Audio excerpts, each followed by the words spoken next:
जय हिंद बच्चों। Coordination compound से कुछ इंपॉर्टेंट क्वेश्चंस जो आपके एग्ज़ाम में पूछे जाते हैं, तो यहाँ पर क्वेश्चंस को देखेंगे।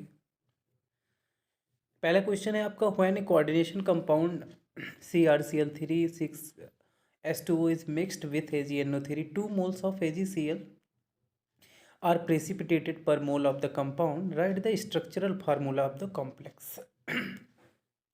टोटल मीनिंग ये है, आपको एक कॉम्प्लेक्स दिया गया है जिसका फार्मूला है CrCl3.6H2O और इसकी रिएक्शन हम किससे करा रहे हैं? AgNO3 से करा रहे हैं। क्वेश्चन आपका कह रहा है कि जब AgNO3 से आप रिएक्शन कराते हैं तो आपको जो प्रोडक्ट मिलता है वो AgCl के 2 मोल मिलता है। जब AgCl का 2 मोल्स आपको मिलता है तो जो आपका कंपाउंड है इसका एक्चुअल में फार्मूला क्या होगा, यही आपसे पूछा जा रहा है। तो डोंट कंफ्यूज, क्योंकि कोऑर्डिनेशन कंपाउंड ऑलरेडी आप लोग पढ़ चुके हैं, तो उसमें आपको माइंड में ये रखना है कि कोऑर्डिनेशन कंपाउंड में मेरा एक कोऑर्डिनेशन स्फीयर होता है। अब इस कोऑर्डिनेशन स्फीयर के अंदर जो भी आपके आयंस हैं वो तो बाहर निकलेंगे नहीं क्योंकि वो ब्रेक होते नहीं, इसीलिए इनको क्या बोला जाता है? कॉम्प्लेक्स आयन बोला जाता है। दूसरी इंपॉर्टेंट थिंग ये है, अगर आपसे ये बोला जा रहा है कि 2AgCl, इसका सेंस ये सीधा सीधा आप निकालिए कि जो यहाँ पर Cl3 है ये पूरा Cl3 आपका अंदर नहीं है, क्योंकि पूरा अगर कोऑर्डिनेशन स्फीयर के अंदर होता Cl3 तो ये 2AgCl बाहर ना आता। इसका सेंस यही है कि 2Cl ऐसे हमारे मालिक एटम्स हैं जो आउटसाइड है किसकी? कोऑर्डिनेशन स्फीयर के, या हम क्या बोल सकते हैं? आयोनाइजेशन स्फीयर में है। तो इस तरीके से आपको क्या करना होगा? फार्मूला लिख देना होगा। अब इसका फार्मूला होगा क्या?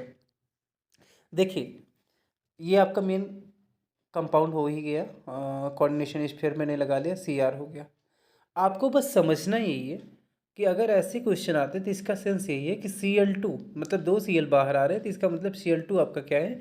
बाहर है। अब ये आपका Cr है, यहाँ पर आपको क्या कर देना है? ऐड कर देना है। एक आपका क्या हो गया? Cl हो गया, क्योंकि 3 Cl थे। उसके बाद क्या हो जाएगा? 6H2O है। तो आप भाई ध्यान में रखो कि Cr का जो कोऑर्डिनेशन नंबर होता है कितना होता है? 6 होता है। तो यहाँ पर क्या हो जाएगा? H2O का क्या आ जाएगा? आपका 5 आ जाएगा, और एक H2O इनके साथ आयोनाइजेशन स्फीयर में हो जाएगा। तो कुल मिला के ये आपका क्या हो गया? कॉम्प्लेक्स हो गया CrClH2O होल 5, और ionization sphere that means outside to coordination sphere क्या आपका पाया गया? Cl2 पाया गया, और क्या पाया गया? H2 पाया गया। ऐसे फार्मूले आपको लिखने हैं। तो सेम भी ऐसे क्वेश्चन आपका क्वेश्चन नंबर 8 है, वो भी आपका कुछ ऐसे कह रहा है। यहाँ पे कह रहा है कि when a coordination compound CuCl3 6NH3 is mixed with AgNO3 3 moles of AgCl are precipitated.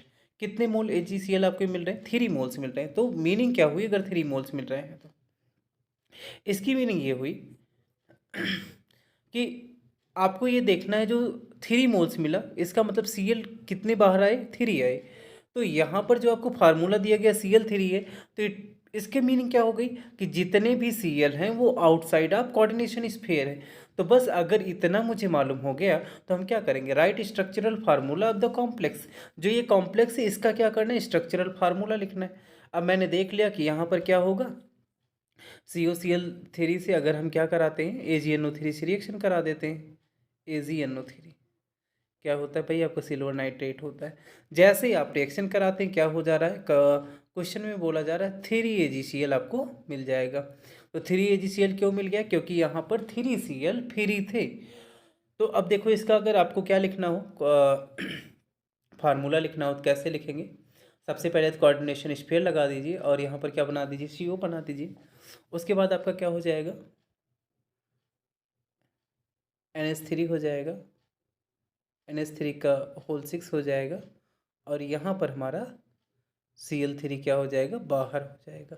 देखो, कुछ कॉमन बातें होती है, जैसे कोबाल्ट आपका है, कोबाल्ट की कोऑर्डिनेशन नंबर 6 होती है, और इसका जो ऑक्सीडेशन स्टेट होता है वो क्या होता है? 3 होता है। तो ये कॉमन बातें हैं जो ऑलरेडी आप लोग जानते हैं।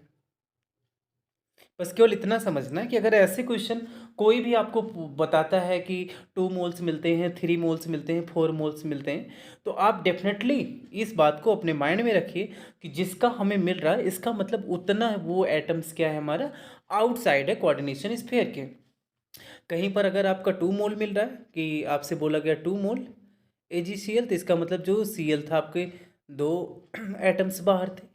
3 मिल रहा है, 3 एटम्स बाहर थे।